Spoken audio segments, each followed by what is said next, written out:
7 turns. He just needs to do 7 turns perfectly at Watkins Glen to grab his first career win. He goes wide through turn 1, the 78 coming up, closing the gap. All clear. Fans jumping up and down, yelling, screaming, losing their minds here at Watkins Glen. Can Elliott hang on? He's back to 2 car lengths in front of Truex as they leave the S's for the final time. Almost giving up the lead in turn 1, but he's now got another comfortable lead as he breaks into the inner loop. Martin Truex charges hard, trying to gain that ground back. No mistakes by either driver here, but Chase Elliott a cleaner corner. Now it's about 4 car lengths there through the carousel. Chase Elliott almost home free. Truex wide in the corner. He looks to be in great shape, but the mistake that he made in 1 again cannot be replicated here in turn 6. Truex is out of fuel. Truex is out. Now Chase can just cruise to victory lane. His spotter lets him know he's out of fuel. Chase Elliott.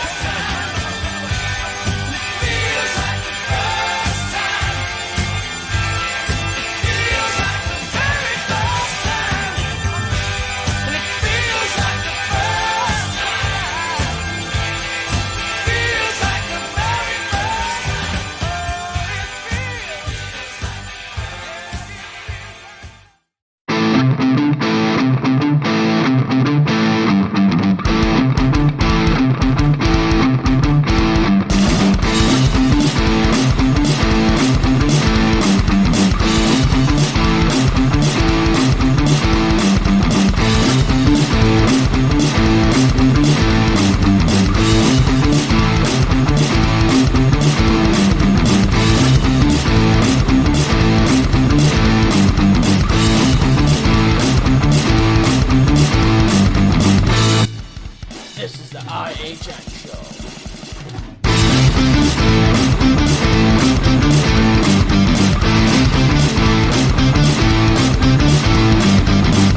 Welcome back to the IHN show, episode 10. Door.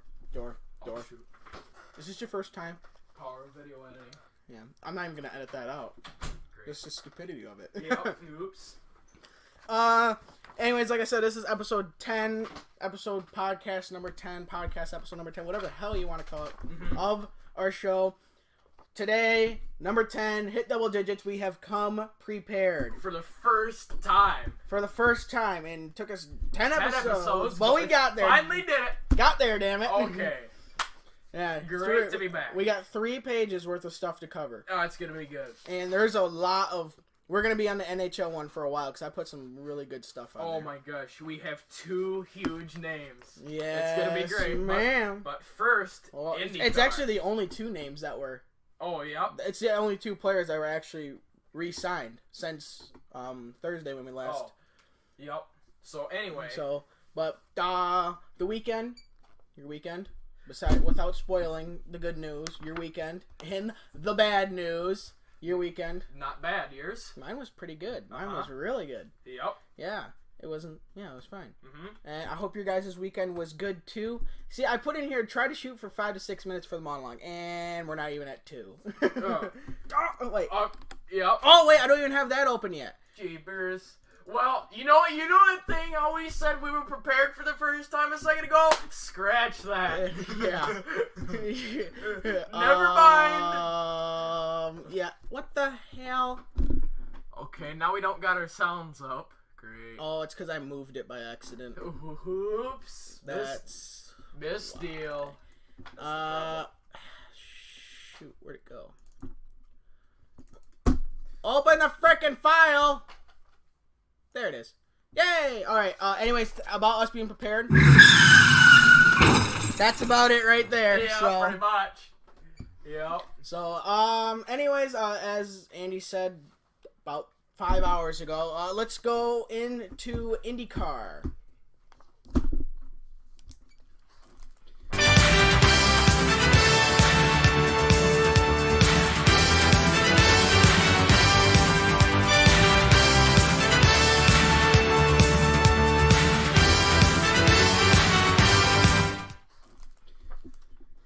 not too much to report on IndyCar. They don't have a race till 2 weekends from now. So it's going to be kind of like any news that pops up, like, oh, this happened. What news?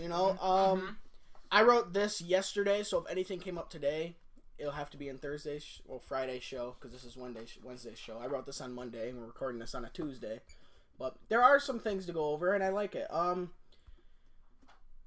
IndyCar still has not replaced the Phoenix race.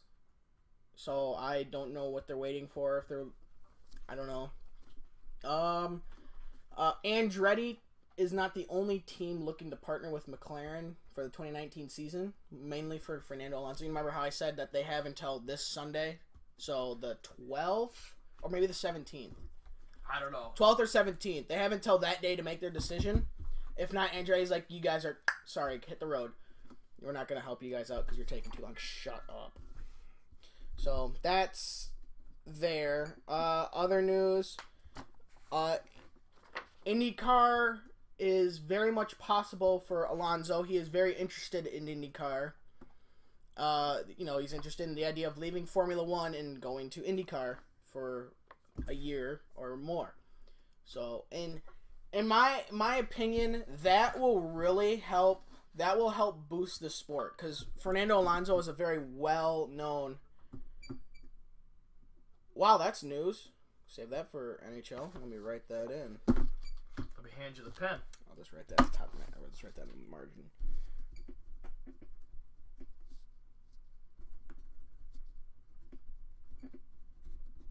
That literally just came in out of my phone. Sorry, it's quiet. I'm trying to write the stuff off of my watch. Yep.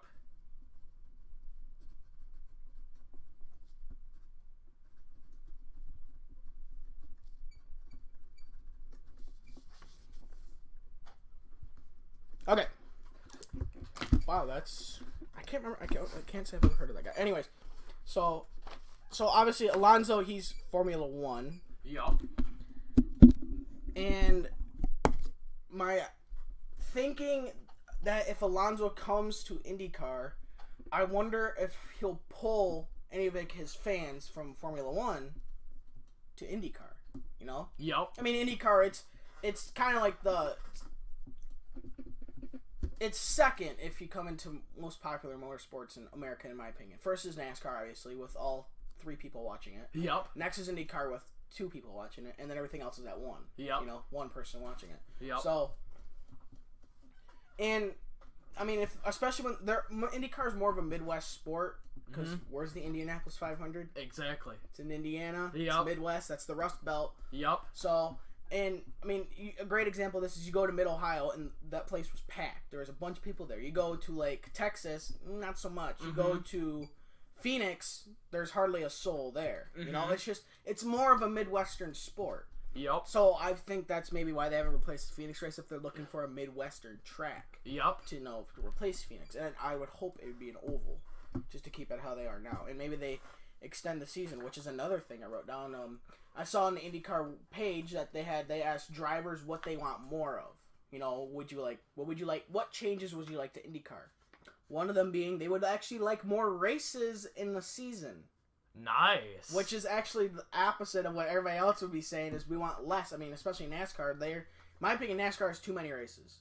That's half the reason for the whole thing, is they have 36 races a year. Cut it back to 30. Yep. Take 6 races out. At 36 is too many. Add more brakes, so... Yep. And there's also a new engine package that's going to be in 2021, which is going to be 900 horsepower compared to the current 550 to 700, depending on what turbo you use.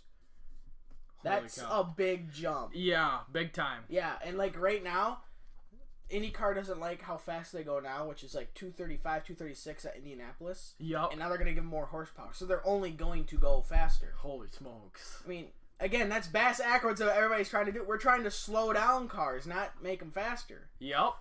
And maybe they'll change the aero package to where it will be roughly the same speed. Maybe it's obviously. I mean, you're adding 200 to 300 to 200 to 350 horsepower. Yep. You're gonna get at least a 20-mile-an-hour increase in speed there. At least. I mean, they're gonna be doing 250 now. Yep. It's crazy fast. Mm-hmm. I guess new lap times at Indianapolis. Well, at Indianapolis now, they probably won't be able to go full out.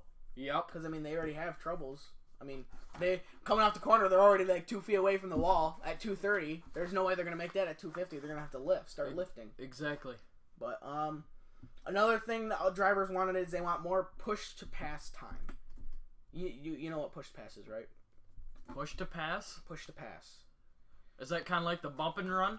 No, because you can't really bump. You can't bump an IndyCar because they don't have fenders. Yep. But no, what push to pass is okay. Say you're coming off of you're at a road course or something. You're going on to, like, a perfect example is Mid Ohio. You go around, the first turn they have like the keyhole thing. And you come down like a long backstretch sort of thing, where it's you get a lot of speed going.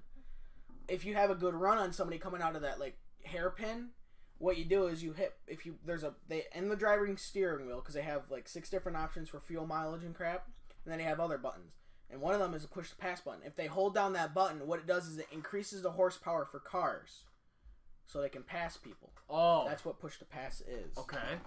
And they want more time because right now what it does is you go by time. So say they start out with 200 seconds, you hold it down for 10 seconds, you have 190 seconds left. You have that for the entire race. So if you use it all up in the first 80 out of 100 laps, you ain't got none for the last 20 laps, Yep. So that's what they want. They want more push to pass time or keep it the same and increase the amount of power. Okay. So yep. That's they want. And they also want more development allowed on the Universal Aero Kit. Because right now the Universal Aero Kit's new this year, but they can't really make a lot of changes on it because it's universal in its spec. That's the whole point about the Universal Aero Kit. It's spec. It's supposed to make it even for everybody. So I don't know what you could change. I guess you could change the amount of the rear wing you can have. Front wing. I don't know. I'm not. IndyCar's way too technical and that stuff. But so yeah, that's what the drivers wanted to see from IndyCar. So, I don't think there wasn't, like I said, there wasn't terribly much news on IndyCar. It was just, there's no race, there's nothing to cover, So, the next IndyCar race is the ABC Supply 500 from Pocono Raceway on Sunday, August 19th at 1:30 p.m. Eastern on the NBC Sports Network, so NBCSN. And that must mean the August 19th race for NASCAR must be on NBC. Because that's at 2:30. And I can't remember. What's after Michigan? Michigan's this coming weekend. What's after Michigan? I'm not sure. The hell. I can't remember what's after Michigan. I don't know. I'm drawing a total blank. It's not Darlington. It's not Richmond. Is it Richmond? No, it's not Richmond. It's not Indianapolis because that's after Darlington. Darlington's Labor Day weekend. That's right. Unless they don't. Ooh, they might not. They might have that weekend off. I don't know. I have to look that up. Yeah. Great. So, do you have your fun fact, or have you been? No. I was waiting till we got to hockey, and then I was gonna ask, did you want to continue going through each of the teams and saying more or less points for this coming up season, starting at Buffalo where we left off? Well, I mean, we already did that a couple episodes ago. I don't see it changing much. But I mean, it could. You could just for fun. It depends how much we have. If we get to the end of hockey, we're already covered an hour. But what's on this paper, we'll do that next. So it depends how much time we've used. Okay. So I don't have a fun fact. Well, you might want to look that up now, don't you, baby? Nor a trivia question. Well, what are you doing? NASCAR schedule. I'm gonna look at the NASCAR schedule and see what the race after Michigan is. I'm gonna shoot myself. I'm gonna be like, God, I should have known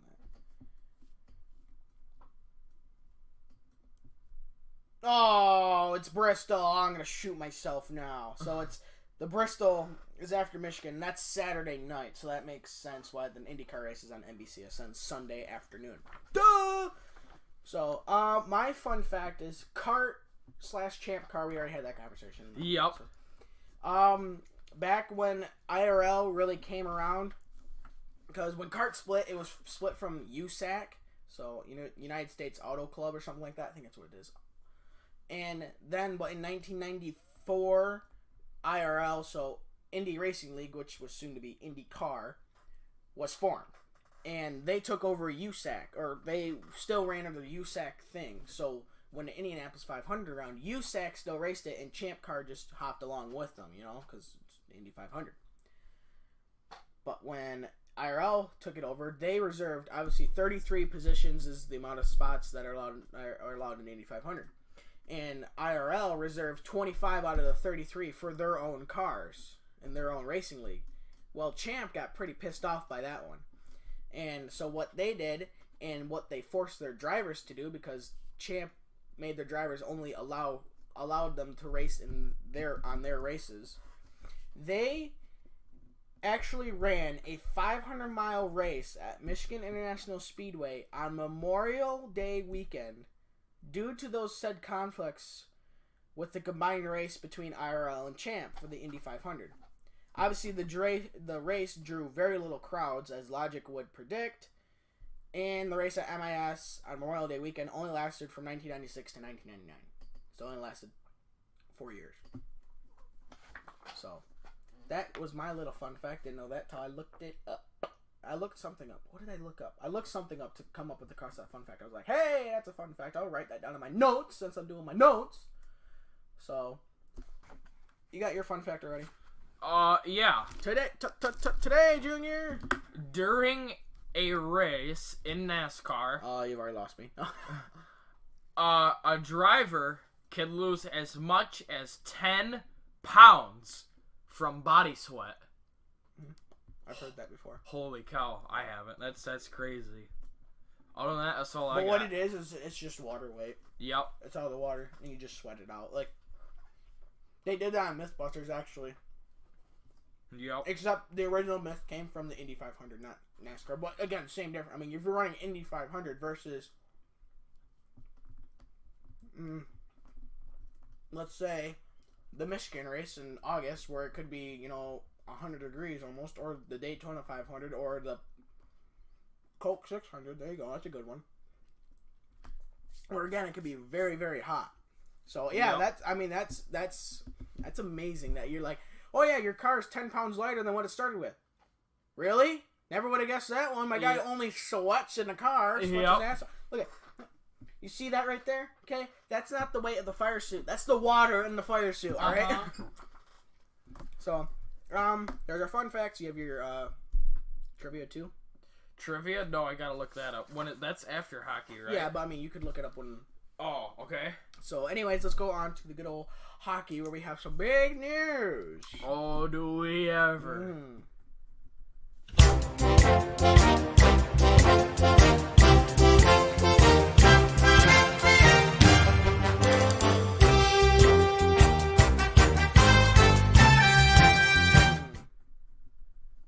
Okay, so I first want to start out and say I literally just got this update from the NHL 3 minutes after the show started. Stan Mikita, you know who that is? Stan Mikita, Mikita, or T-A, yeah. I'd have to get a picture of him or whatever. I don't know. Here, I'll read that off the NHL's. Anyways, he has won the Hart Trophy, the Art Ross Trophy, and the Lady Byng Award in the same season. Holy crap. All three in the same season. He was a Blackhawks icon. He played an entire 22-season NHL career with Chicago. A 4-time Art Ross Trophy winner. He's a member of the Hockey Hall of Fame, and from today, he passed away at the age of 78. Oh my gosh. I don't think I've ever heard of him. He became the first member of the Blackhawks to have his number retired when his number 21 was raised to the rafters in 1980. He was a offensive player. He didn't have the he didn't have the flash of long time. So he was like, people knew him, but he wasn't as popular as his teammate Bobby Hall. Oh, So well, that makes sense. Yeah, So, obviously that's the father of Brett Hall, Yup. famous Blues and Red Wings player. Yup. So, that's, it doesn't, I'm sure he probably died from old age, but, Yup. I mean, Yup. Anyway. sucks. Anyways, big news in hockey. You can start this one off. To start, If you want to, you can read both. okay, I'll read both. You know how we've been talking about William Karlsson, who was taking forever to sign with the Vegas Golden Knights? He finally did sign. 25-year-old William Karlsson signs, who's center, signs with Vegas. Surprisingly, it was only 1 year. When I first saw this, I was shocked that it was 1 year and not more.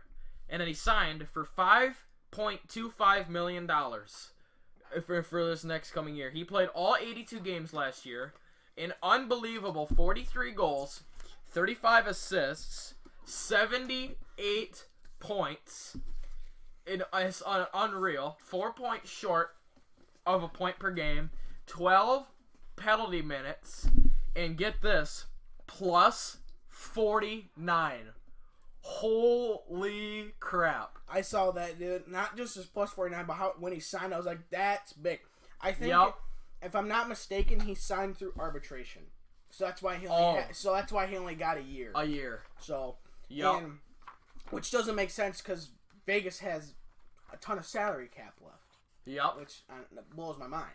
Yep. I don't know. Maybe they plan on, they're like, oh, maybe last year was a fluke. Let's have him another year. Not go all out on him. Yep. And see what he does. Because if he sucks this year, they'll be like, okay, maybe we'll sign him one more year. Just see what happens. If he sucks that year, they'll be like, all right, that first year was a fluke. Yep. But if he does really good this year, they'll be like, okay, it's not a fluke. His talent in Columbus was never used, unfortunately. But fortunately for us, unfortunately for Columbus. Yep. So. Yep. But yeah, those are.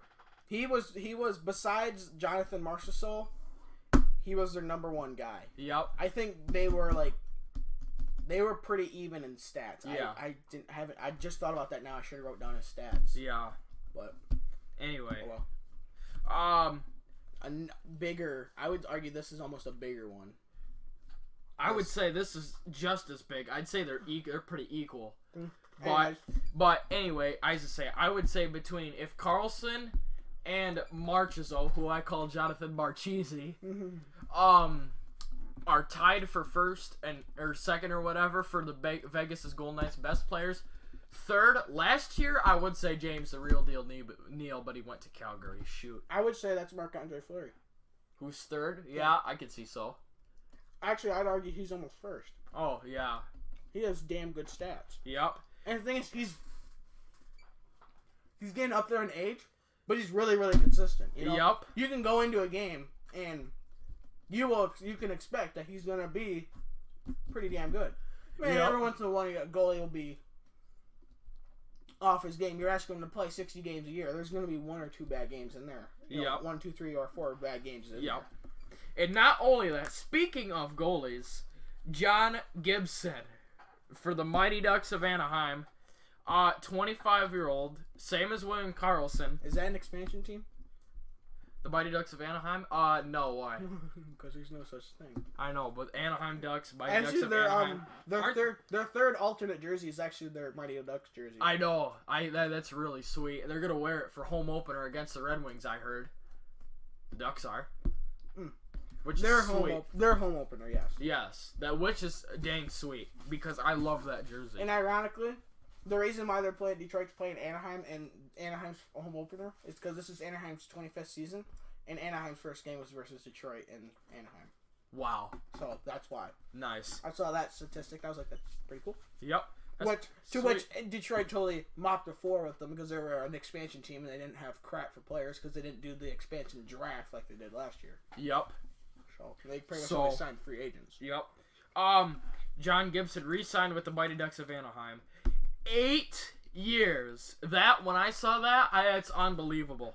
$6.4 million a year. That is good. $51.2 million total over 8 years. He played 60 games last year. 31 wins, 18 end of regulation losses, and 7 shootout/overtime combined losses, with a .926 save percentage, which is unreal good, and 2.43 goals against average, which is just a little high. Yeah, it's about average in the NHL. Maybe a little bit more. I think the average in the NHL was 2.78 this past season. Wow. So, I mean, that shows you how much little offense there is. I mean, teams can barely get 3 goals a game. I mean, they can barely get a goal a period. Yep.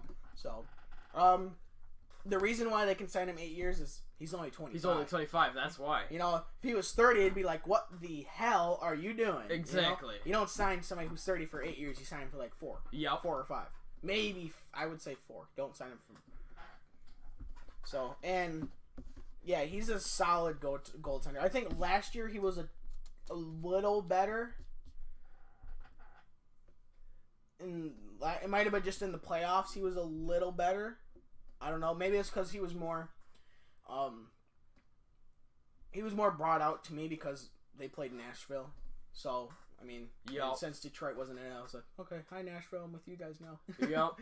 So, and maybe that's the only reason why I paid attention to him, or he might have been better this year. I don't know, but then again, goalies usually bump up their stats in the playoffs. Yep. So anyway, yeah, that's woo. Insane. He's got some money. Insane. He's gonna get some money, and I wonder if they give out signing bonuses in the NHL. They do give out signing bonuses. I bet he got a nice signing bonus too. Yeah, but maybe that's why William Karlsson only got 5.25. Maybe he got like a $10 million signing bonus. Something like that. So he's like, oh, okay, yeah, that evens it out. Yeah, you're damn right, it evens it out. Yeah. So I don't know. Anyway, now I saw this when I was looking up stuff. I heard about this, but I didn't look at it. When I was looking up on the NHL website for news, I came across this thing that was the NHL went over the top 20 centers in their mind. Yup. So what we'll do is I'll read one, we'll go over them. Okay, and Yep. You'll read the next one. We'll go over them, and then me, and then you know, we'll just go back and forth. So Yep. the first one is Leon Draisaitl. He is 22 and plays for the Edmonton Oilers.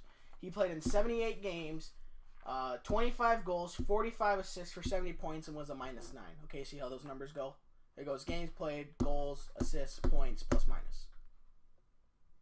So, I mean, 78 games, 25 goals, 45 assists, 70 points, -7. Wait a minute. Wait a minute, what? I see Leon. What's that number 22 for? That's not his number. That's his age. Age. Okay. Sorry. That I used to say that makes sense now. 22. Yep. Good old inside jokes. So, like Back I said, at it again. So I would say he's a pretty well-rounded player. Now we're not going to look at the plus minus because Edmonton sucked this year. Yeah. So I mean, really, if you look at number 1, which is no surprise who number 1 is. But Yep. I think Draisaitl was probably a second line, and for second line, 25 for 70 points for a second line centerman, that's pretty good. Pretty damn good. So, anyways, on to number 19, who somebody that again not terribly surprised, but again at the same time, but also not. One of my favorite aging veterans, Ryan Getzlaf. He is 33 years old, 51 goals, 11 assists. You want to try that again? 51 games played. Oh, games played. 11 assists, 11 goals, 50 assists, 61 points, plus 20. There we go. You want to try that again? No, I'm good. Yes, you do. Do it again. Okay, number 19, Ryan Getzlaf. Man, dude, for the Anaheim Ducks, yeah. Once they lose Corey Perry and Kessler due to old age, the Ducks, they're going to start. No, they're and gonna Getzlaf. start. Yeah, and him too, I say. Because it's like the Vancouver Canucks situation. They lose their whole first line. Well, Perry and Getzlaf are like a year apart, aren't they? No, they're the exact same age. Okay. But, Yep. But I think they're a draft apart. Oh, shoot. I think you're right. Either that or Anaheim had 2 really high picks in the first round that year. So. Yep. But I think they're a draft apart, so... And you might look at it, he's like, how is he number 19? He only played 51 he only had 61 points. But he did it in 51 games. That's more than a point a game. Uh-huh. I mean, I think he had back troubles. Oh, I'm not halfway through the season, so he missed, a third of the season. Zetterberg has back troubles. He might not even play this year. I know that's true. I know Kessler isn't playing this year. They said I think they've confirmed he's not playing this year Wow. because of his back. Jeepers. Either that or it's either his back or his knee. Oh. I mean, it was so bad last year he wouldn't even practice with the team. And he'd have to get like 6 cortisone shots. Holy like cow. every 2 weeks or something. I mean, it was nuts.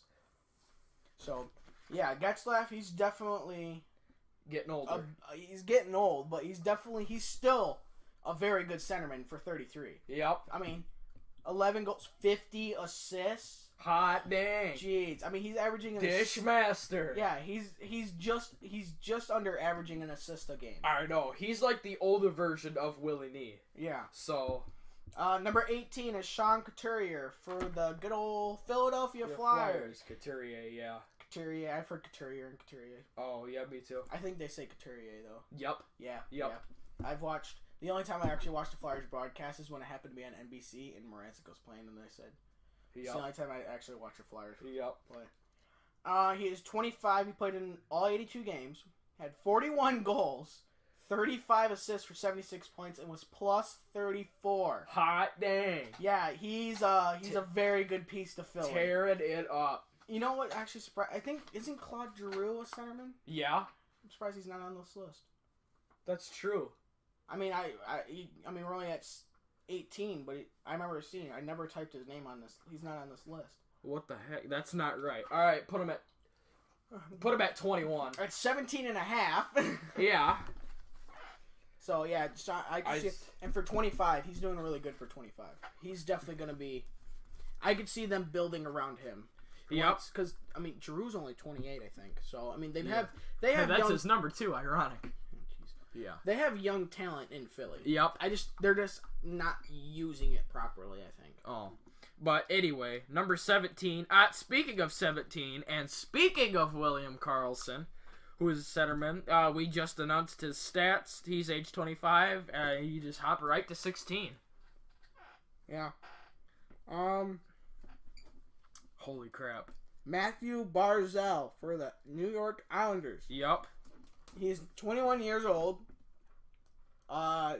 He played in all 82 games, 22 assists, 22 goals, 63 assists for 85 games. So he's averaging more than a point a game. And he got +1 out of the whole year. Wow. Good lord. Well, the Islanders aren't that good. I know that's the problem. They weren't that good.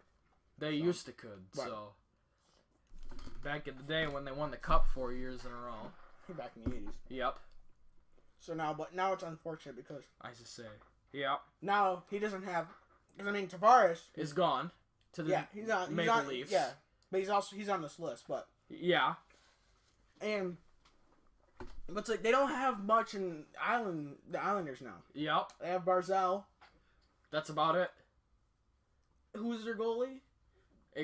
Grice. Yeah, Yaroslav Halak. I don't know where he went. Boston. Oh, yeah, that's right. But they have Thomas Grice. And who else? I don't know. I don't know. Thomas Grice. Gonna have to call up the goalie from the Bridgeport Sound Tigers. Yeah. So. But Grice, he's inconsistent. That's the problem. That's true. So was Halak. Halak was pretty inconsistent. Yep. So that's why Halak's the backup goalie for Boston. But yep. Anyways, on to number 15. No surprise. No surprise he's on this list. Yep. That's you, buddy. Oh, yes, right. Jack Eichel, 21 years old for the very own Buffalo Sabres. He played 67 games. I think he had a lower back injury. Oh. Or not, I'm sorry, lower body injury. Oh. 25 goals, 39 assists. Holy crap. 64 points in 67 games, which is insane. And a -25. Okay, even for a center, that's pretty bad. A -20. A minus. Well, when the Buffalo Sabres were when they finished last in the league, yeah, and he's on the first line, it makes sense. Yeah, so yeah. Well, I can only imagine what their fourth line center is then. Oh yeah. -26. Yeah. Big difference there. Yeah, all one goal. Well, they lost their first 7 games in a row this season. It's like, come on, guys, do something here. Or maybe that was Arizona. I think it might have been both. I think it was Yeah, one of the two. Because I know Buffalo was ahead of Arizona for a long time. The Arizona's like, nope, we're second to worst. Fighting for last place. Yeah, pretty much. Yep. I think Buffalo only lost by like 3 points. Or 1, it depending how you want to classify that. Yep. What are we on now? You lost in the league, but you won the first overall. Yeah, what are we on now? 14? Number 14 is Nicholas Backstrom for the Washington Capitals. He is 30 years old. I thought he was older than that. It seems like it. I thought he was like 33 or 34. Yeah. Well, he's 30. Well. Paper doesn't lie. Yep. Except when I type it wrong. Anyways. That's a typo. He played in almost every single game. Just missed one. So he played in 81 games, 21 goals, 50 assists, 71 points for a +5. See, I don't understand how. I mean, really, I would say Getzlaf is a better centerman than Backstrom. That's true. They have the same amount of assists, but Getzlaf did that in 30 less games. You know? Which is crazy. And all Backstrom has 10 more goals. Really, I think Eichel is better than Backstrom. And Eichel was out for, 15 games? I don't know. I don't agree with that one. I don't agree with Backstrom at 14. I think he's more towards the back. I think he's better than Draisaitl, but he's not better than Getzlaf and Eichel. And William Karlsson. Yep. Maybe even Matthew Barzal is pretty low, too, now that looking at it. Yep. Number 13, who I agree should go out at the 13th spot, Alexander Barkov for the Florida Panthers, age 22. 79 games played, 27 goals, 51 assists, 78 points. Literally 1 point short of a point per game at a +9. Yeah. I could see him between 13 and 15. Yep. Again, I still think Eichel's better than them. Because Barkov only missed 3 games, Eichel missed 15. And Eichel's only, 14 points shy of him? Yeah. Oh, that's number 12. Speaking of the Washington Capitals. Number 12, Evgeny Kuznetsov. This one I do agree at number 12. Yep. He is 26 for the Washington Capitals, or age 26, and plays for Washington. Played in 79 games, 27 goals, 56 assists for 83 points, and a +3. Hot dang. So, he averaged more than a point a game. So, yes, he's a very consistent and, what's the word I'm looking for? He's a very, solid. Yeah, he's solid, but, no, it's, he's reliable. That's what I'm looking at. He's a very reliable player at getting you points. Yep. I mean, if he averages a point a game, that's pretty good. Pretty good. I mean, really, a good center, in my opinion, can average a point every three out of 4 games. Yep. You know? Or, I'm sorry, no, that's wrong. Average a point every 3/4 of a game, or 1 1/4 games. Sorry. Yep. 1 1/4 to 1.5 games. Yep. So, I mean, if you play 82 games, you should... If you play 82 games, in my mind, a good center is anywhere between 60 to 75 points. Yep. And if you're above 75, you're a damn good center. If you're averaging more than a point a game, look that out. team should do anything they can in their will to keep you on that team. Yep. If you can do it consistently. Yep. Over multiple seasons. So, no big surprise at who's number 11. We stay in the Eastern Conference. Steven Stamkos is number 11, who's 28. 78 games played, 27 goals, 59 assists for 86 points. 8 points over 1 point a game at a +18. Hot dang. When I typed this up, I didn't think he was that old. He's only 28. That seems like it, don't it? Not me. I'm not looking at him like, man. But it's like, man, he's been in the league for like 10 years already. I thought he was like 30. I know. I thought he was like 30. I didn't know. I thought he was younger than that. Oh, he's 29. Yeah, that's still older, buddy. He's 20. I was thinking he was like 25, 26. I didn't think he was 30 or 28 already. I mean, because I'm sure when he got drafted, I think he was drafted first overall. I mean, he hopped right into the NHL. Yep. So, but yeah, he's a very reliable and well-rounded center. I mean, he's their power play guy. He's the Lightning. He's the Lightning's Ovechkin. Yeah. So true. I mean, they take shots in virtually the same spot of the ice, but between the dots and the top of the circle. Yep. Right there, that's their quote-unquote office. Yep. So, in Detroit, they have Martin Ferk, and they just need to utilize him. Yep. Because, like, at the beginning of the season, I'm like, you guys, you got to have him lower. You have him 20 feet out, first of all, that's a less of a, he has less, he's farther away, so, the net's smaller, it's a smaller target. Mm-hmm. If you drop him by 20 feet, sure, you're closer to traffic, but also the bodies that are close cover the goalie better, Yep. So, and they moved him down, but he's still too high, in my opinion. So, number 10, no surprise, John Tavares, age 27, and this is for the Islanders, but he's now a Toronto Maple Leaf. Yep. Toronto Maple laugh. Yep. We ain't gonna be laughing anymore when they win the cup next year. Yeah, we're gonna laugh because it took you guys so long. Yeah, it took him 52 years. Yeah. He played in all 82 games, 37 goals, 47 assists for 84 points, so just over a point a game, for a -12. Makes sense. Well, compared to Matthew Barzal, Tavares is on the first line, Barzal is on the second line. Yep. I would assume Barzal's +1, Tavares is -12. Yep. Well, what the hell happened between the first and the second line? I don't know. Holy smokes. Maybe it's just he was better. Maybe Tavares he was better than Tavares by one whole point. 1 point. I mean, 6 to 1, half dozen to the other. Yeah. But yeah, I don't know. Number 9 for you. Somebody you should be familiar with. Absolutely. We're gonna go to the Western Conference this time from my very own Dallas Stars. Tyler Seguin at number 9. Okay. 26 years old. He played all 82 games, 40 goals, 38 assists, 78 points total, 4 points short of a point per game, and a +12. Oh my gosh, he's fun to watch. Yeah, him and Jamie Benn, dude. Look out. They are definitely a deadly duo. Yup. And, you would think Dallas made the playoffs with, 97 points? 96 points, whatever they had? Oh my gosh. They had mid to high 90s. And you're like, oh yeah, that's a playoff. I've said that for years. I'm like, once a team hits the mid, if your team gets to triple digits, they're in the playoffs. Yeah. For sure. That's a guarantee. If they hit that's a guarantee. If they hit the low to mid 90s, they're in the playoffs, in my opinion. So pretty much, if you hit about 92, 93 points, you should be in the playoffs. They had 95 and they were 1 point short. It's like, I say they were all like St. Louis. It's like, St. Louis lost their game they needed to win. I know, and Florida. So yeah, so it's like, man, it's like, what do? You have 96 or 95 points, and you missed the playoffs by 1 point. Exactly. That shows you how strong the Western Conference has become. Yep. 95 points. Ooh, 1 short. Crap. Quit. This game sucks. Well, you throw in Ty Dellandrea in there, and then you have Ben Bishop. And I don't think Lettinen's been re-signed. I say that's true. I thought Lettinen went somewhere else.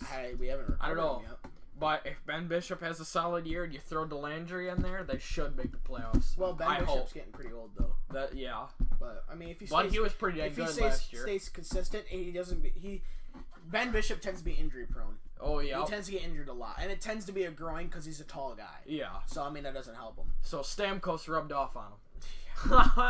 Well, Stamkos, I think he blew out his knee or broke his knee or something. He did something with his knee. Anyway. So, number 8.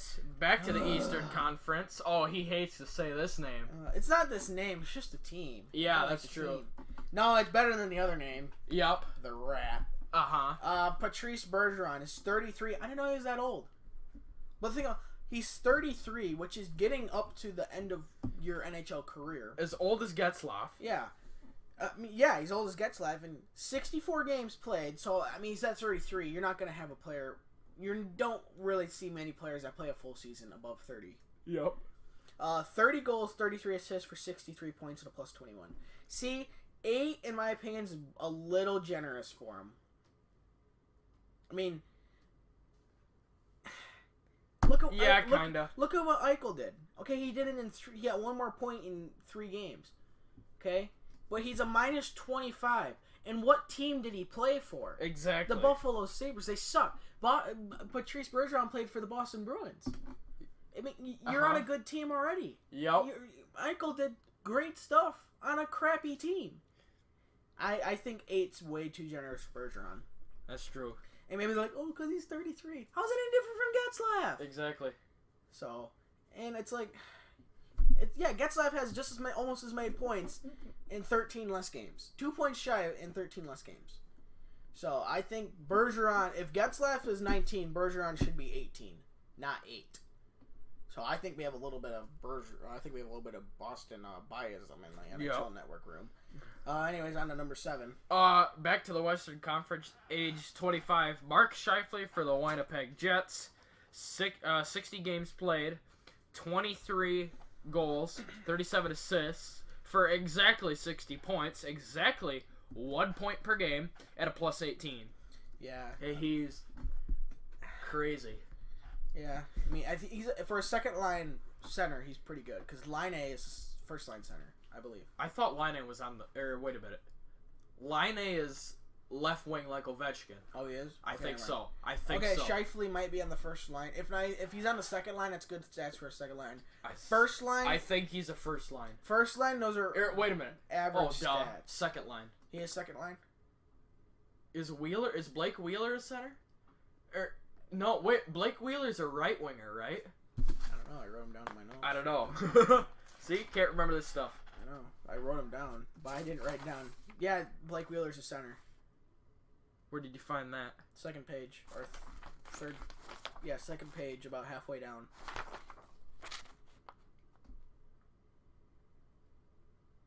Oh. So, maybe he... Well, because Giroux is a center, I know that much. I think Wheeler's a center, though, too. And for what stats this is, don't give it away. For what stats it is, I would assume he's a center. For what he has the most of. So. Anyway. So, what are we on to? Scheifele, I think is a little generous. A little generous. A little generous for some. I would put him back at like 10th or 11th. Yeah, I would put him, whatever you put Bergeron at, put Scheifele pretty close to that area. Yep. Because anyway. Number 6, I do agree with number 6. In fact, too. I actually disagree because that should be higher. Yeah. I mean, if you look at the if you look at the guys above him, he was insane this year. I thought he was gonna really underperform. You know what? Take this it back. year. Anze Kopitar. This is mine. L.A. Kings, 30 years old. I didn't think he was that old. I didn't think he was either. I thought he was like He's at number 6. Yeah, mid-20. Number 6. Okay, I changed my mind. This I do agree with where his placement is. 6 for the top 20 centers via the NHL Network. Played in all 82 games. 35 goals, 57 assists for 92 point, a plus 21. Hot oh dang. My.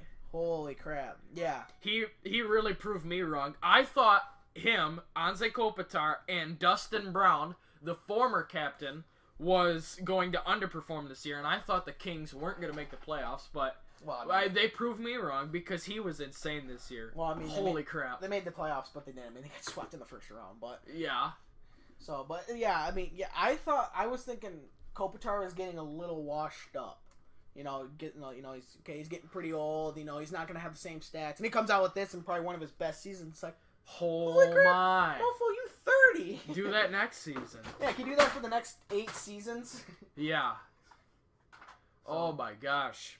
Yeah, keep doing that until you retire. Yeah, right. All right, get a break Wayne Gretzky's record. Here we go. No, just kidding. Yeah, right. Good luck. The only one I'd be close to that is McDavid. Yeah. Yeah, number 5. Number 5, I agree on this list too. I do too. I think he should actually be higher than 5 at either number 4 or 3. Back to the staying in the Western Conference, age 22. To Nathan McKinnon of the Colorado Avalanche. Oh my gosh, dude. He was crazy insane. Well, the Avalanche were, 1 year ago they didn't make the playoffs. Everybody's like, oh yeah, they're probably not going to make the playoffs this year. Then they come out and they're like... And squeak it in there. Yeah, and then they go 6 games with Nashville. It's like... Oh my. Holy crap, where'd they come from? Yep. Nathan McKinnon, breaking his back, 74 games played. Oh, he broke his... carried the team. I see what you did there. Yep. I thought he meant he actually broke his back. I'm like, how? He played in the playoffs. Exactly. It seems like he's breaking his back for his team because he's got 74 games played, 39 goals, 58 assists for 97 points in 74 games at a plus 11. Yeah. Well, him and Landeskog, dude, tore it up. Oh, jeez. Landeskog, I think he's a right winger. I think so. I think Landeskog's a right winger. So, yeah. Number 4, Number 4 is Austin Matthews. He's 20, so he's still an entry level for one more year. He should be lower on this list. Well, 62 games played, 34 goals, 29 assists for 63 points. So he averaged over a point a game for plus 25. Hot dang. I mean, I think he had a lower body injury, maybe an upper body. I think he had something along I don't know. lines. I think so. He was out. I mean, he was out for 20 games. Yeah. I'm gonna take. I think 4 is a little too generous.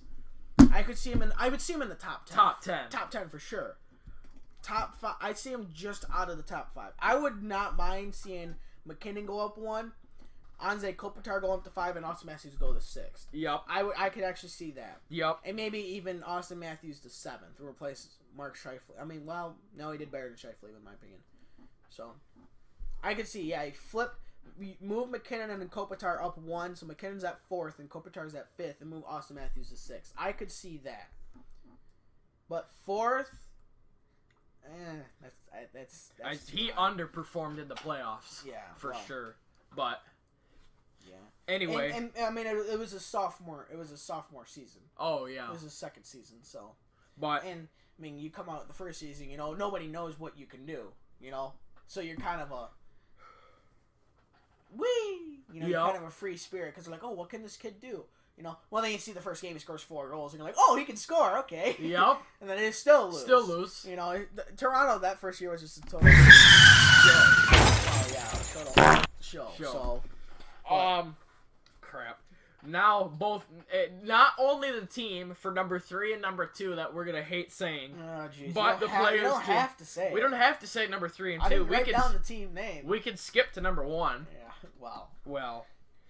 Number 3 for the other team in Pennsylvania. I got it right this time. World-class moron. Age 32.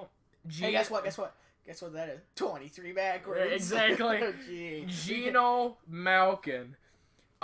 78 games played, 42 goals, 56 assists, 98 points in 78 games at a plus 16. I don't like the guy, but he puts up numbers, though. Me too. I mean, he puts up numbers. With his sister. Yeah, ugly twin sister, who's next on the list, who's still 2 years apart. Number 2. Yeah, that's what that kid is. He's number 2.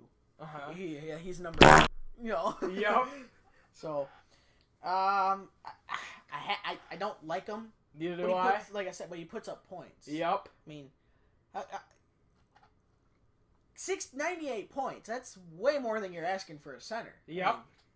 I mean, so is number 1, but yeah. Number 2 is Malkin's ugly twin sister, Sydney Crybaby, who was 30. Yeah, they're 2 years. It was a long birth thing. Cindy Crybaby. There you go. Send me a crying baby. Yep. He played also in 78 games, 29 goals, 60 assists for 89 points, and was exactly at 0. Plus minus 0. Yep. So, I don't know what their idea between having Crybaby ahead of Malkin. Because, they played the same amount of games. Malkin had 9 more points. He had 4 less assists, but he had quite a few more goals. So, I don't know. I don't know what to think. He also had better plus minus. So I don't know why Malkin was behind Crybaby. I think that should be the other way around. Mm-hmm. I agree that they're in the top 3. Yep.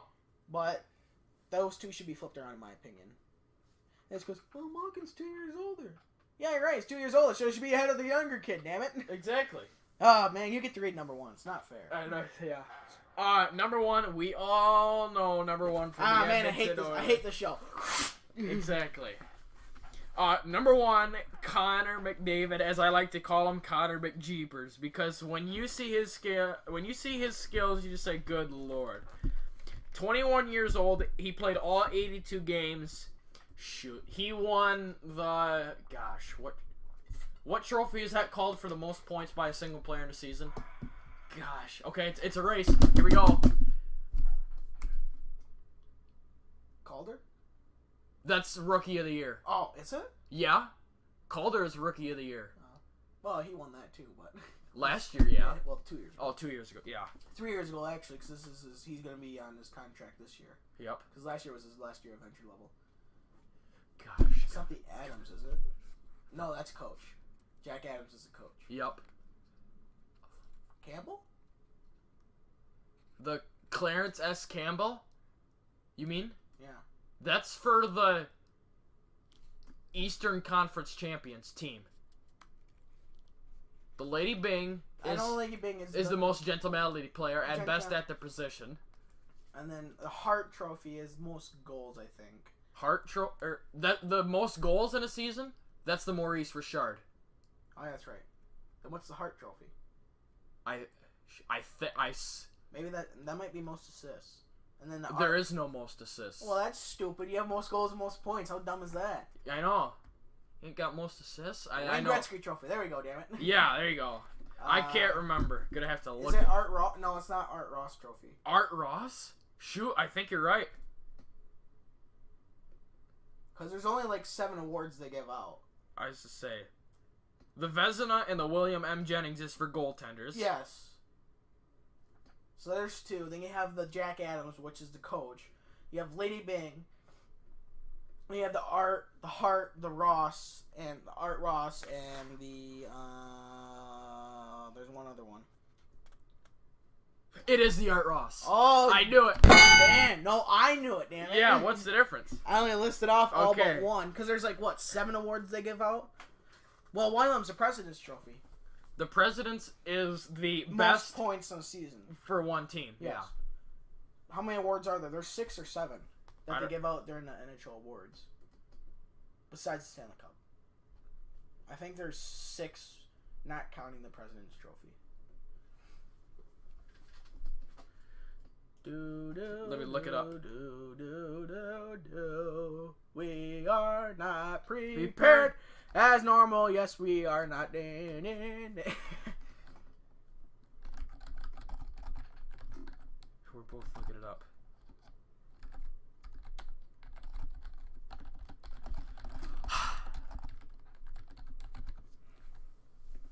NHL Trophy. Ah, Conn Smythe. No, that's MVP. The Conn Smythe is playoff MVP. Yeah. You have the Stanley Cup, obviously, the President's Trophy. Okay, 1, 2, 3, Clarence, 4. Prince of Wales. That's the Eastern Conference, you silly goof. Oh, Clarence S. Campbell is Western. Then. Yes. Then you have the Conn Smythe, which is still playoffs. Then you get into these, which is the Hart, the Calder. That's what I was forgetting. And there is 7. Oh, the Norris Trophy. Best defenseman. That's right. The Selk. Then you have the Ted Lindsay Award, the King Clancy, Ted Lindsay, Mark Messer. General manager. You mean Bill Mark Messier? What did I say, Messer? Yeah, Messier. He's pretty messy. Yeah, I said that joke long ago too. I know. Bill Masterson and NHL Foundation. Well, I guess there's a little bit more than 7. I used to say those are new awards that I've never heard of. Just a few. Well, I know. Only a lot. Because there's 1, 2, 3, 4, 5, 6, 7, 8, 9, 10, 11, 12. 13, 14, 15, 16. Well, I think that's a little bit more than 7. Hot dang. Anyway. Just a couple more. Yep. Well, what's the NHL? What's this one? Who exemplifies great leadership qualities to his team on and off during the regular season. Oh. That's new. I know what that was. I haven't heard of this Bill Masterson Memorial. The Bill Masterson Memorial? I've heard qualities of that. Qualities of perseverance, sportsmanship, and dedication to hockey. Oh, duh. I've heard of that. Come on. You could smack me for that one. I didn't know. I've never heard of that trophy. Awarded annually. This is the NHL Foundation. I think this is fairly new. Who applies to the core values of hockey, commitment, perseverance, and teamwork to enrich the lives of people in his community. I've never heard of that. I think that's a new. That's gotta be somewhat new because this is the Jennings, which is. The Jennings is not new. No, the fewest goals scored against. In a minimum of 25 games played in the regular season. Clancy, I haven't heard this one. I've never heard of leadership on and off the ice. I've never heard of that. that. Is that the same thing as the Mark Messier? Pretty much. Great leadership qualities to his team on and off the ice during the regular season. Emphasize player who exemplifies leadership on and off the ice and has made a noteworthy humanitarian contribution to his community. Okay, whatever. They're virtually the same thing. Just one does community and one. So this is a mixture between this and that. Yep. Well, what's the point of having it then? Bust my buttons. Yeah, jeez. And Jack Adams, that's coach. Yeah. Yep. Bing, Frank. Yep. Best. Okay, this is the best forward offensive defenseman. Yep.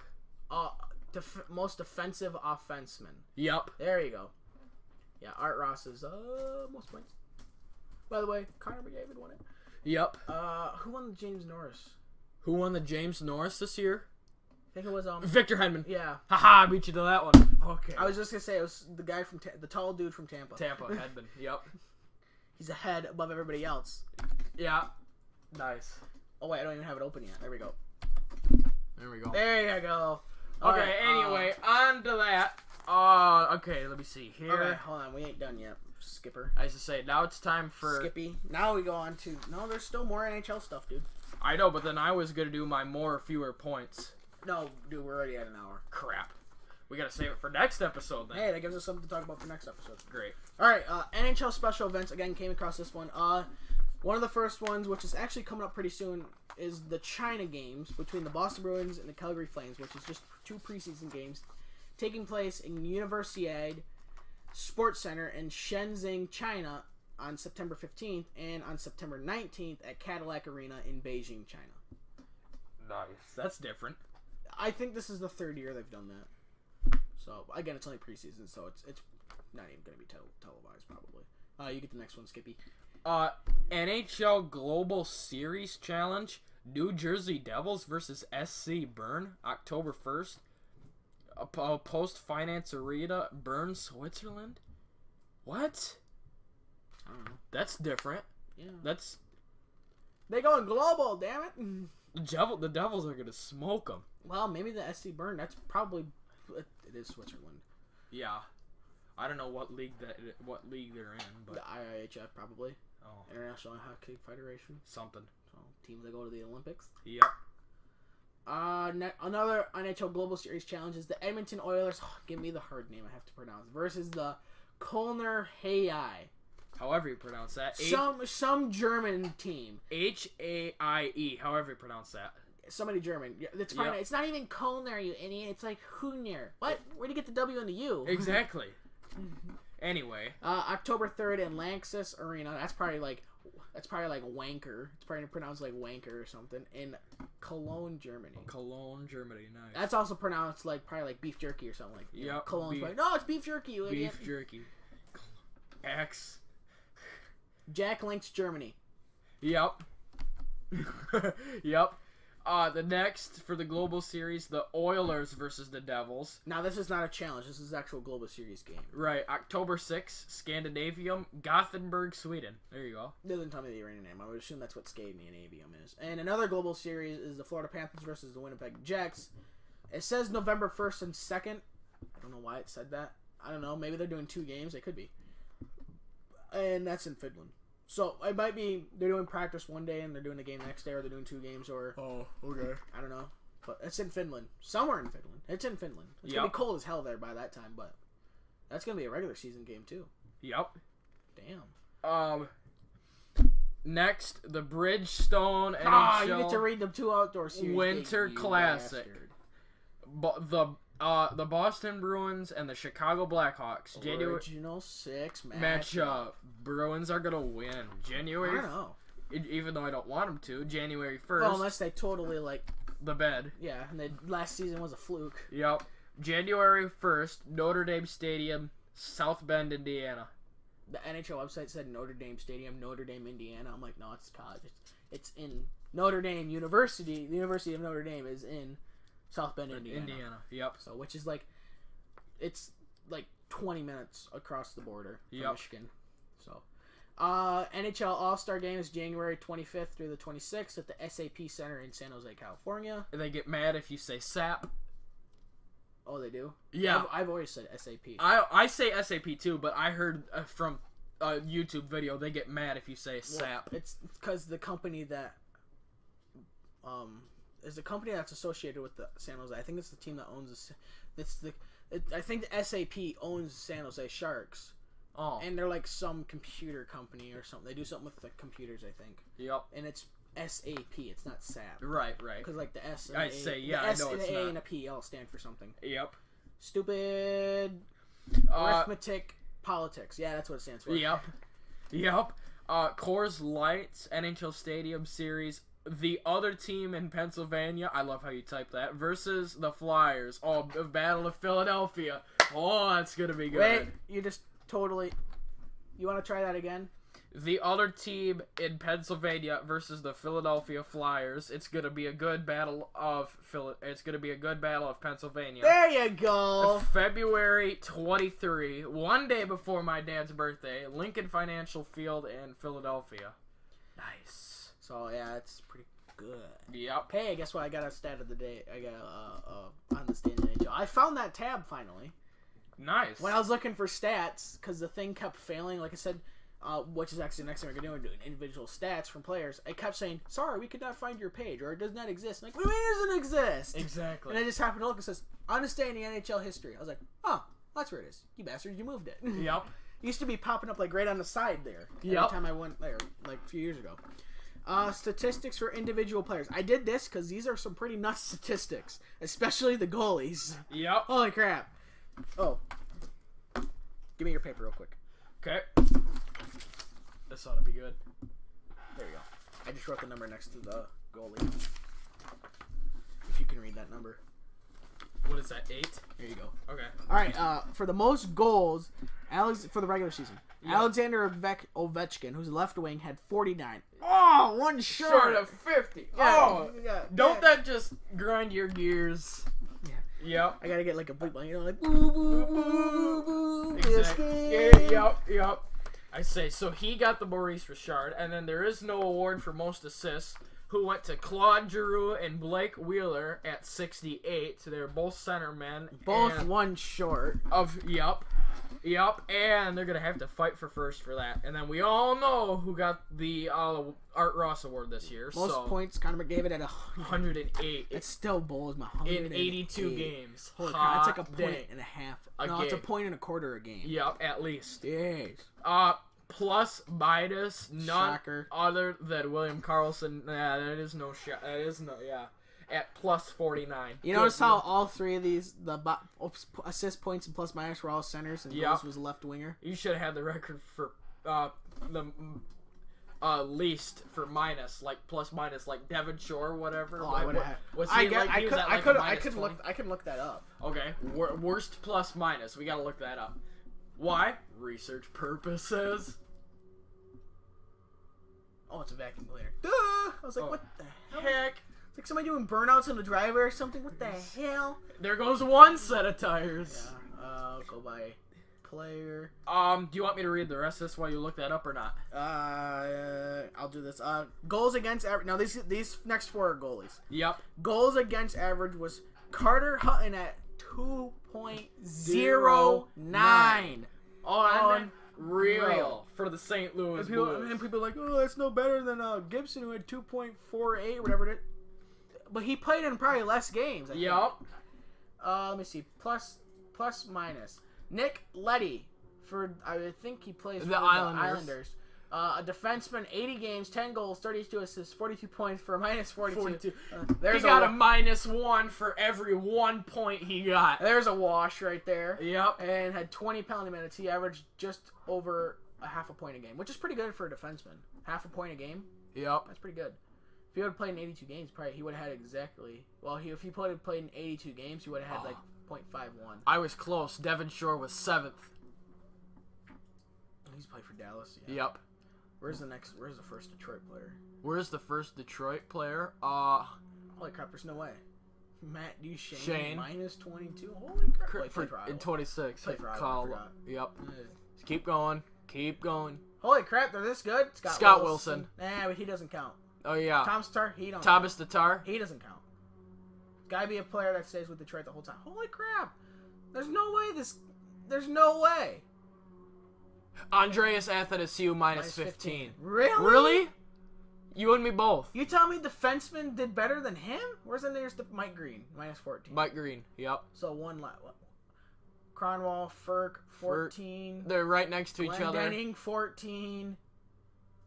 14 is a pretty popular number. Tavares. Look at that. Well, he played with the Islanders. Yeah. 80s. Anyway. I gotta find the first defenseman for Detroit.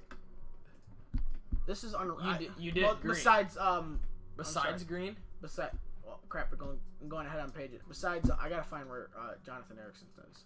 The skating soapbox. The skating soapbox. The skating pylon. Okay. You can read the next one though. When Carter Hutton 2.09 goals against average. Dylan Larkin was -9. That's where we left How off. the hell is Erickson better than these? Save percentage was also Carter Hutton at .931. Unreal. Do you need a capital J? Probably. Yeah. Yep. There we go. Starts with the J. Martha Sol plus 36. No problem. Holy! He's not even on here. Jamie Benn, 158th plus 20. Where the heck is Erickson? He's not even on here. Let me do letter E then. For Erickson. Yeah. Scalzio! Scalzio! These are all guys who have E in their name. Oh, that's 14. dumb. Why is he not on this list? I don't know. I'm under players, not team. Let's go to teams. I see. Let me do refine all teams. Detroit. Filtered by. Where's plus minus? I just want. Can you just give me overall? I just want overall stats. I just want overall team summary. There we go. Okay. Where's plus minus? No, I'm just gonna do player summary. I guess I could have done on players and then just refine that down all teams. Let's try that one. Hey! Hey, I'll be damned. It worked. All right, where's There he is. 13? Plus 13. How the hell did he do that? Plus 13. No, those are points. He's -7. -7. That makes sense. Oh yeah, it's a lot better. Now I feel. How is DeKaiser +2 though? I don't know. That's not right. Oh, he only played in 65 games. Okay. Zetterberg is a +1. Wow. Wachowski 68 penalty minutes. Nice. How did Larkin? Look at Applicator. Larkin, clean up your act. 61 penalty minutes.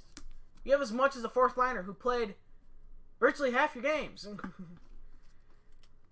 Did you see Applicator's penalty minutes? He's 5th. Number 5. 78. Well, yeah, he gets in fights. He gets in fights and plays. Look at it. Okay, tell me he does if more fighting than he tell me plays this hockey. if this is worth over almost $5 million a year. 75 games, 13 goals, 22 assists, 35 points, -11. No. What do you mean? That's not $5.5 million a year? Nope. What? Exactly. And What are you talking about? okay, Detroit. I'm gonna smack him out. Like, what were you thinking, dude? You guys are stinking. It's like dumb. the worst contract in the entire NHL. Yep. That's saying something. Yep. Wins. Most wins is no shocker, really, in my opinion. Is Connor Hellebuck at 44 for the Winnipeg Jets. Unreal. Yeah, this is a pretty high number too, really. I was hoping for double digits, but that's all right. I love how you typed shoutouts instead of shootouts. It's supposed to be shutouts. Shutouts. Yeah. All right, who put the extra? If I find the answer that typed this and typed, I'm gonna whoop his ass. Oh wait, some guy. there we go. Hey. Don't teach me. Found him. The most amount of shutouts by a goaltender this year, 8 by Andre Vasilevsky for the Tampa Bay Lightning. It doesn't surprise me, to be honest. It's true. You know, he could have been Detroit's goalie. Yeah, I remember that. Yeah, Ken Holland traded a first-round draft pick. Yep. Guess who was that first-round draft pick? Yep. Andre Vasilevsky. Since I found my on this day thing, on August 7th, which is not the day we're recording. Actually, no, it is the day we're recording this. Oh well. Oh, it is. Yep. That's fine. We're gonna do the day.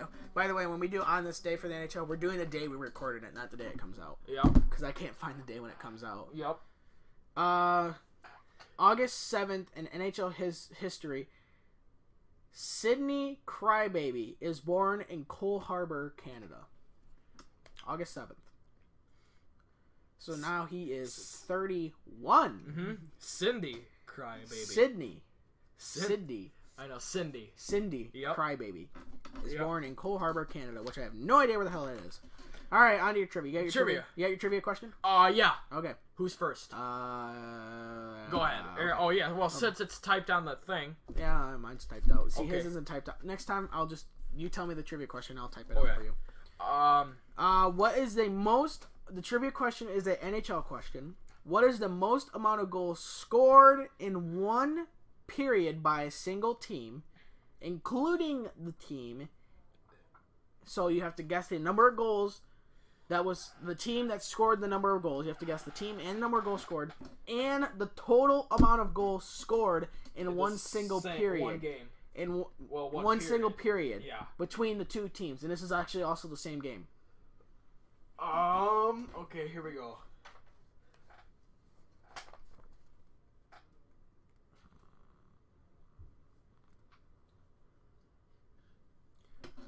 And it's not All-Star game, by the way. Right, and it's for NHL, so Yes. I'm gonna guess That's wrong. 8. 6? Oop. I thought it was one of those two numbers that rung a bell. One of those was really close. Really, really close. 7. 7. Okay, so 9. There we go. Got that part right. 1 of 3 done. 1 of 3. Okay. 9 goals scored in one period. Now, this is actually newer than you thought. Don't think original... Well, don't completely think original 6 versus original 6, because it's not. There's one original 6 team included. But one of them is an expansion team. Holy crap. So, it's a lot more...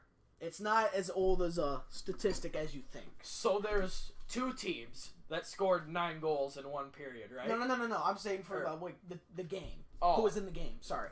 No, only one team has scored 9. Okay. But I'm saying it's not an original 6 team, so it's a newer fact than what you think, or trivia question. So, and I'll tell you right now, it's not an original 6 team, so you can already eliminate 6 teams. Yeah.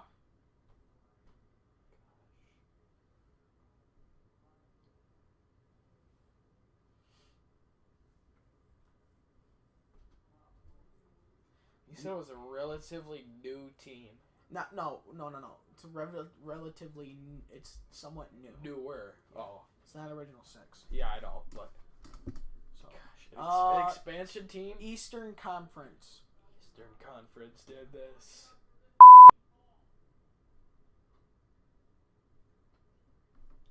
I'll put that in just in case.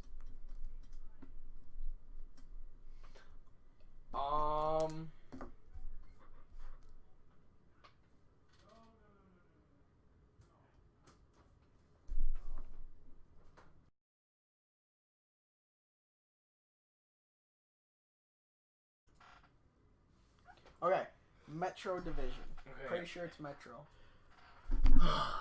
Stressful. I gotta get like a Jeopardy sound effect. Yeah.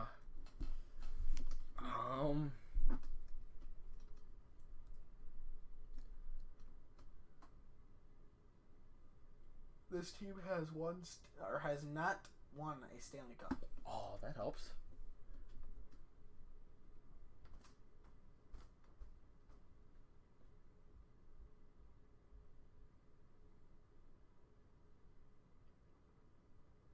This is my final hint I'll give you.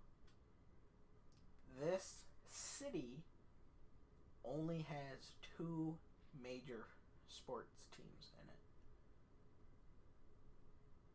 Owned by the same guy.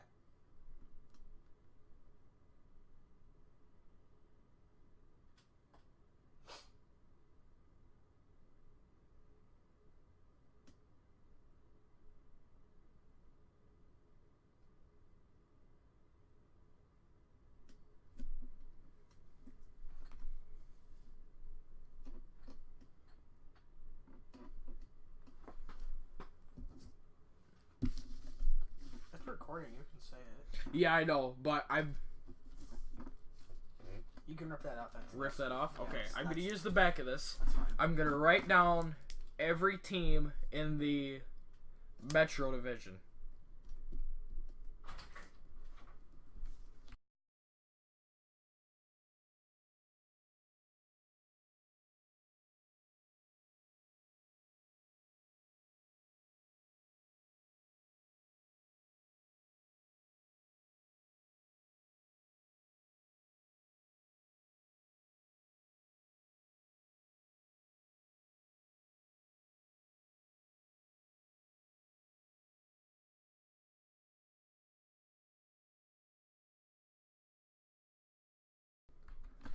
anyways, besides family issues because they can't get along.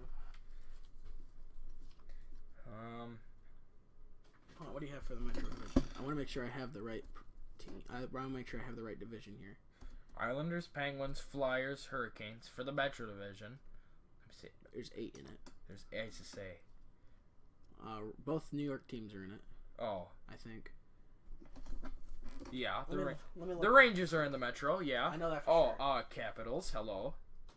I want to make sure. Hold on. Before you keep going, I want to make sure it is the Metro. Okay.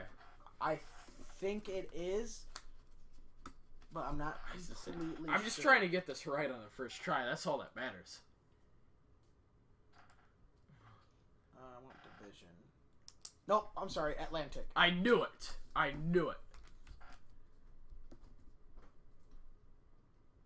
Atlantic has 2 sports teams in this city. 2 major sports teams in this city has not won a Stanley Cup. I have my answer. There's only... My final answer is the Buffalo Sabres. There you go! Alright. That's 2 out of 3 now. No! What team were they playing? Original 6. So you What? have 1 out of 6 chance of getting it. Eastern 1 out of- Conference as well. See, 1 out of 6 Eastern Conference, and I got original 6. Okay. There's only 3 teams in the Eastern Conference. Well, I'm sorry. No, there's all but 1 teams in the Eastern Conference.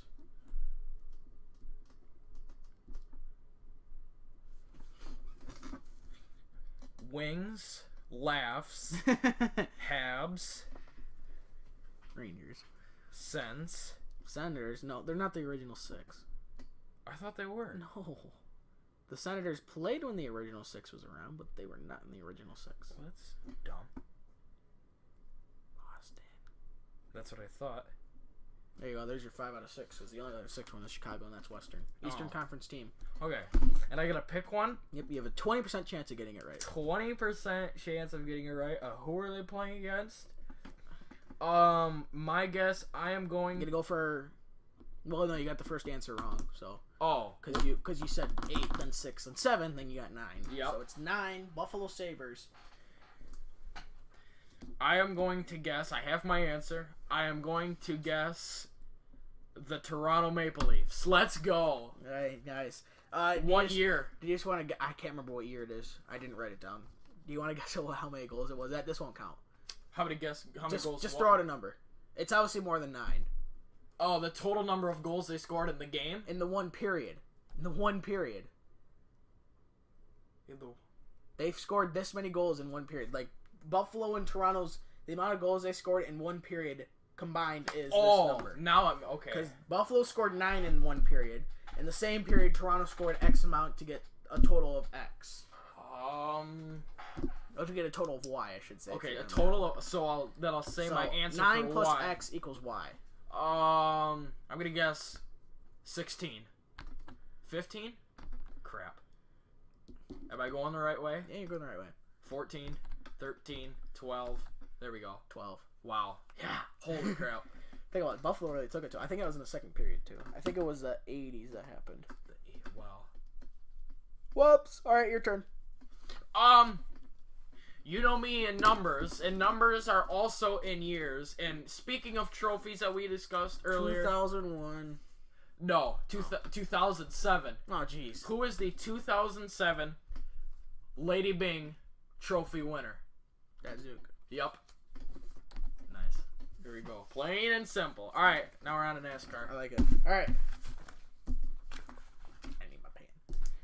I got it.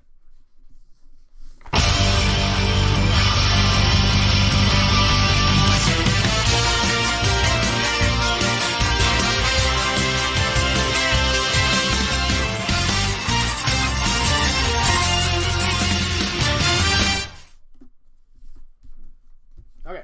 So, Okay. obviously, the big news. The big news in NASCAR. Finally, For his very first career win, his dad in was the there. Cup Series. His dad was there to see the whole thing. Well, he was a spotter. Yep, Because that's you know right. they have like 3 spotters for the Watkins Glen. Yep. Chase Elliott finally pulls through, holding off Martin Truex Jr. for like 16 laps. Hot dang. Where Truex was within like 3/4 of it. There was like 10 in a row where he was within like half a second. Holy cow. So it was a really close finish. Oh, it was nice. The race overall was good. Yeah. I mean, right from the drop of the green flag, dude, by which Denny Hamlin started on the pole with a lap speed of 125.54 or 0.534 miles per hour. Right from the drop of the green flag, dude, they instantly fanned out. 3 wide into turn 1. They're going 3 wide through the S's, 3 wide through the interloop, 3 wide through the carousel. It's like, gotta love it. It's like, you guys are on the first lap. Gotta love it. And then Almirola spun and backed into, or no, not Almirola. Yeah, Almirola. He spun and backed into the wall in the 4th lap. Whatchamacallit. In turn 7, coming to the front straight. Turn 7 or 11, whatever you want to call it. 7, 11. Yep. Chase Elliott wins. It was his first win.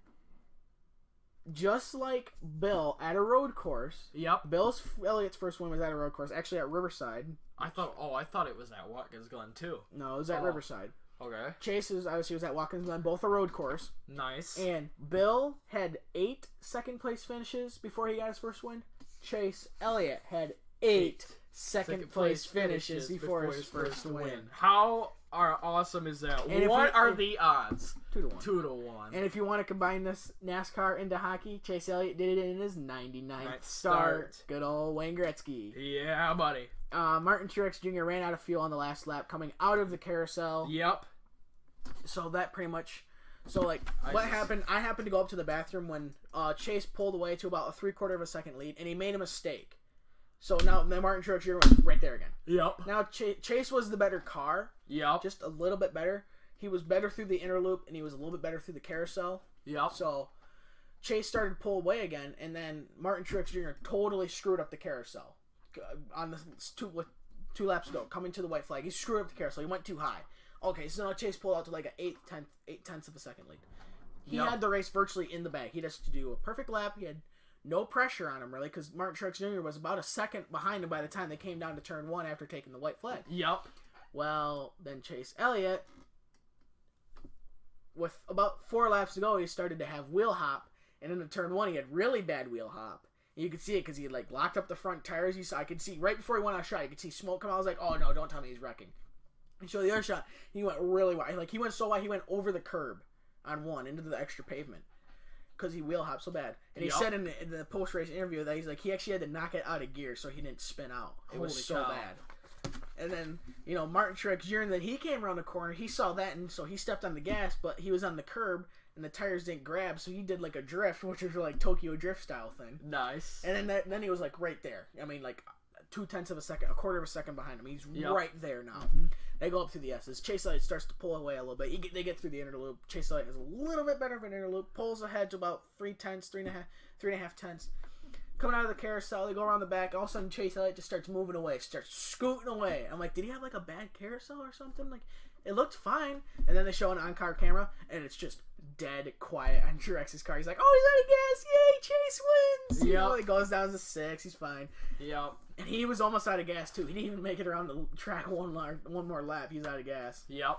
And Jimmy Johnson had to push him back. Yep. He got behind. That was great. That was awesome. Yep. Kyle Busch, he had refueling troubles on the last pit stop. What happened is, I think they said the seal where the gas can meets the thing, it didn't engage properly, so no gas came out. Oh. And they ran a 2-stop strategy, so there was like 36 laps, I mean, right at the edge of their fuel limit. In fact, a little bit over, so he had to save. Well, they only got 2 gallons of gas or so in there. Well, he ain't gonna make it 36 laps on 2 gallons of gas, so he had to come down pit road. That pretty much ruined his race. Yeah. He fell back to 31st, but he raced his way back up to 3rd. Oh my. Well, because everybody else was saving fuel, and he was just like, I got enough fuel. Get out of the way. Yeah.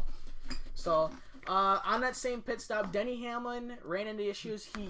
Since the cars, instead of pitting on the left side, they pit on the right side. Yep. Watkins Glen.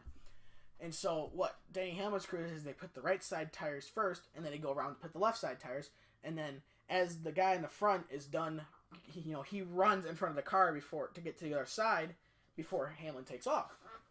Well, what happened is, for some reason, the guy in the back, the rear tire changer, he came around the back side of the car after doing the right side, but he went around the front. So the air hose got trapped underneath the car, and Denny Hamlin took it with him and ripped the air hose out. You know, and then obviously the two tire changers, or the front tire carrier who's carrying his tire and the tire changer, they're carrying their tires back, and they knocked the tires out. And unfortunately hit one of the crew members. Which, from what it looked like, they were fine. Yep. But then, obviously, Hamlin got a penalty for equipment leaving the box, which is actually was a penalty that happened a lot, a penalty that was assessed a lot. And so was driving through too many pit stalls. You know, you can only drive through 3, and since they pit on the right side, it's a little abnormal, so they drive just a little bit Yep. too much in the fourth one. Yep. And Chase Elliott actually hit his front tire changer when he took off. Just totally took the legs out from underneath and landed right on his ass. You know, he's like, yeah. And this whole thing's like, safe at first base. It's like, shut up. Yeah. Get up. So, yeah, that's it. Now we go on to the finishing order. Good old Dennis Hamlin. Dennis Hamlin. Never fails. I know the finishing order is a little jacked, but it's because if I didn't, it would take up like 3/4 of a page. It'd be a total waste of paper. Yep. So, I'll do the top 10, you do the next. And so, first, obviously, Chase Elliott. Second was Martin Truex Jr., or as his spotter Clayton Hughes says, MTJ. Yep. Kyle Busch, the Shrub, was in third. Daniel Suarez, the Mexican, in fourth. Eric Jones, Michigan boy, was in fifth. Sixth was the California kid, Kyle Larson. Seventh was Jamie McFlurry. Eighth was the rookie William Byron. And ninth, Kurt Busch, the Big Busch. In 10th was Kevin Happy Harvick. 11th was Boyer. 12th, ironically, who was in the 12th car, Blaney. 13th, Dennis Hamlin. 14th, Alex Bowman. 15th, Allmendinger. 16, oh my gosh, I love how you net typed his name. 16th, Ricky, wreck half the field and the snack bar Stenhouse Jr. That's great. Well, later I actually said Recky half the field. Yep. So. 17th, Brad Keselowski. 18th, Michael McDowell. 19th, Ryan Newman. And 20, Chris Buescher.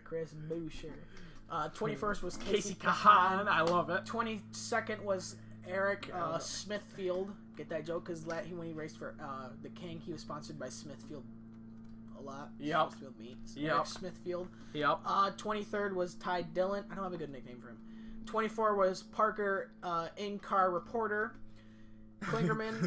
25th was Bubba Wallace.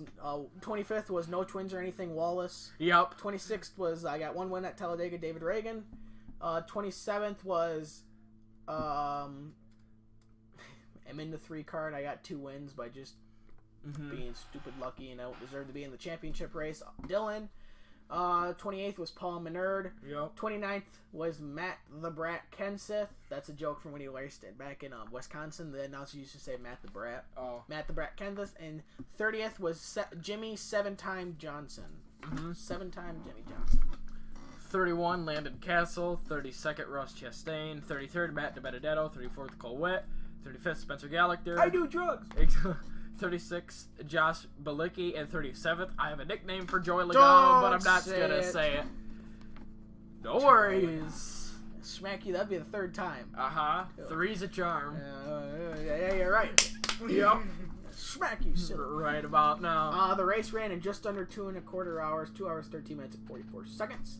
The average speed was 98.928 miles an hour. The margin of victory since Martin Truex Jr. ran out of gas was 7.5 seconds. Holy cow. I mean, if you just look at the margin of victory, you're like, well, that was a boring race. No, it was a really good race. He It just ran out of was. gas. Yeah. Stage 1 top 10 was Truex, Johnson, Byron, McDowell, Keselowski, Newman, Bowman, Buescher, Menard, and Kenseth. Stage 2, take it away.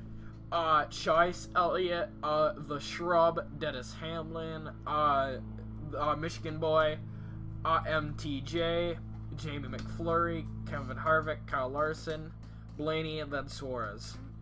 There was only 4 cautions, 2 of them stage cautions. Yep. For 11 laps. The first caution was, like I said, on lap 4 or 5, depending on how you look at it. Yep. Almirola was on lap 4, but it was considered lap 5 because the leaders crossed the start-finish line. Anyways, he went for a spin in turn 7, which is the last corner before the front stretch. Then there was a caution for stage 1. Then there was a caution for DiBenedetto blowing a motor on the back, coming out of the S's, and he stopped in the middle of the inner loop, also known as the bus stop. Then there was a caution for stage 2, and then it went green the rest of the race. Oh, I'm sorry, no, there was the stage 2 caution, and then DiBenedetto blew a motor, I think. I don't know. Yeah, something like that. I think they had that backwards. Because there was no caution between stage 1 and stage 2. I believe. And then DiBenedetto blew the motor. Because there was a caution Yeah.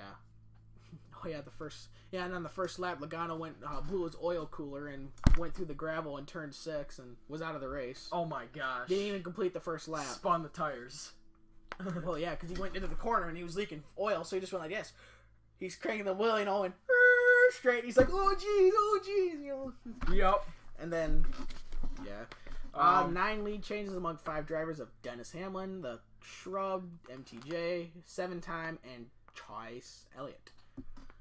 Oh, the points is a mess. I said we can just skip that. I'll do 10, you do 10. Okay. Kyle Busch, 934 and 35 playoff points. Kevin Harvick at 864 and 33 playoff points. Martin Truex Jr. 813 and 27 playoff points. Kurt Busch at 705 and 2 playoff points. Clint Boyer at 703 and 10 playoff points. Joey Logano, 691 and 7 playoff points. Brad Keselowski, 670 and 4 playoff points. Kyle Larson, 660 and 0 playoff points. Dennis Hamlin, 650 and 2 playoff points. Ryan Blaney, 639. Oh, he ruined it. We're doing so good. Exactly. And 4 playoff points. And Chase Elliott, 619 and 8 playoff points. Eric Almirola, 602 and 1 playoff point. Eric Jones, 572 and 5 playoff points. Jimmy Johnson, 563 and big old goose egg. Alex Bowman, 523, and also a big old goose egg. And then Recchi half the field in the snack bar, Stenhouse Jr. at 461 and 2 playoff points. Paul Menard at 451 and 1 playoff point. That one makes all the difference. All the difference. instead of 0, he's got 1. Speaking of 0, Daniel Suarez at 434 and big old goose egg. Ryan Rocketman Newman at 431 and big old goose egg. And then William Byron at 427 and big old goose egg. Playoff positions is Kyle Busch has 6 wins. So does Harvick. Martin Truex Jr. is at 4. Boyer at 2. Chase at 1. Logano at 1. Eric Jones at 1. And Austin, I don't deserve to be in the championship, at 1 win as well. And Kurt Busch is 244 above the cut line. Keselowski is 209 above the cut line. Larson is 199 above the cut line. Dennis Hamlin is 189 above. Ryan Blaney is 178 above. Almirola is 141 above. 141 above. Johnson is 102. Bowman is plus 62. And then Recchi, half the field in the snack bar. Stenhouse Jr. is minus 62. Menard is minus 72. Suarez is minus 89. And Newman's minus 82. Huh. Stressful. And now we get into the last bit of news for NASCAR. Yep. Here we go. NASCAR, they have one of the best weekends they could possibly have. Chase Elliott wins. Yep. What a feel-good story. Yep. No more than 2 hours later, the CEO and chairman of NASCAR goes and ruins it. Brian France was arrested for a DUI and possession of oxycodone pills in Sag Harbor, New York. Or Long Island, whatever you saw. He blew through a stop sign and got pulled over. Then they saw he was intoxicated, and they gave him a breathalyzer test and all that crap. And then they saw that he had pills on him. Illegal possession of pills, or of narcotics, or whatever you want to say, of drugs, that's what it is. He is the CEO of chairman of NASCAR. Good lord. Held overnight, released on his own. I couldn't discuss after laughing. Come on! You just have like the best thing that happened to the sport, and you're right back. Now you're even lower than where you started at. Yep. It's like you couldn't. Honestly, I really, really love how you type discuss after finishing laughing. After finish laughing. My God, it couldn't happen at a work. 2 hours after. Yep. He got arrested 2 hours. Because the race ended at about 5:30 and it happened at 7:30. It's like, dude, what is the hell's the matter with you?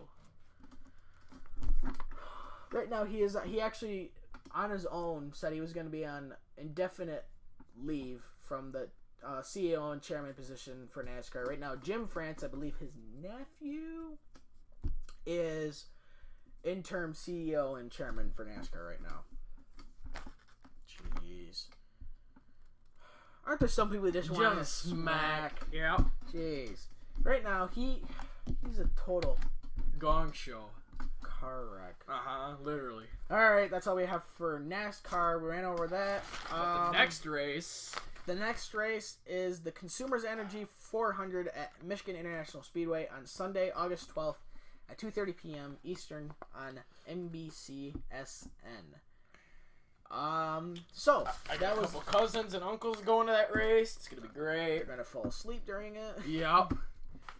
No, Michigan's an okay race. I know. It's getting better now that the pavement's getting older, but when the pavement was new, it sucked. Yep. Quick review. Not much to report on IndyCar. William Carlson and John Gibson re-signed. We don't completely agree with the NHL's top 20 centers. Exactly. A lot of special events going on. Today is Cindy Crybaby's birthday. Yep. Cole Harbor, Canada. The Buffalo Sabres scored 9 goals in one period once, and there was a total of 12 scored between Buffalo and Toronto in that same exact period. Yep. And Chase Elliott wins his first win, and Brian France, the chairman and CEO of NASCAR, gets a DUI in possession of illegal of narcotics or drugs, whatever the hell you want to say. Mm-hmm. So, that's all we have. So I hope you have a great rest of your week. We will have another episode for you on Friday, which we record on a Thursday. Yep. On Thursday, because we have the chance. So, as for Andy and me, this is on the IHN show. See ya.